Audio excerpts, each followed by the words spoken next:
एक शख्स इस हाल में नमाज पढ़ने के लिए आया कि वज़ू करने के बाद जब वो नमाज के लिए आने लगा तो उसकी तहमत टखनों से नीचे थी।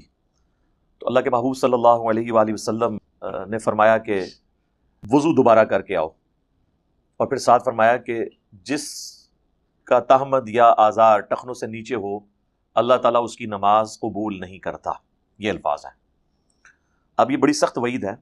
इसमें जो ज़्यादा शिद्दत से इस हदीस से रिजल्ट निकालते हैं वो तो ये कहते हैं कि ऐसे शख्स का वज़ू भी टूट जाएगा, लेकिन ये मौक़िफ़ जो है वो शाज़ है, इक्का दुक्का लोगों का है, ये कोई एग्रीड अपॉन मौक़िफ़ नहीं है। बाकी लोग कहते हैं कि वज़ू तोड़ने वाली चीज़ों में ये नहीं आती, बल्कि ये नबी सल्लल्लाहु अलैहि वसल्लम ने तंबीह के तौर पर, जैसे हम किसी को जब कोई थोड़ी बहुत सज़ा देनी हो तो उठक बैठक करवाते हैं, इसलिए उसका वज़ू दोबारा करवाया। और वो कहते हैं कि अगर ये वज़ू टूटता होता तो नबी अलैहिस्सलाम फरमाते कि जिसका कपड़ा टखनों से नीचे हो उसका वज़ू नहीं रहता। आपने फरमाया कि उसकी नमाज नहीं होती।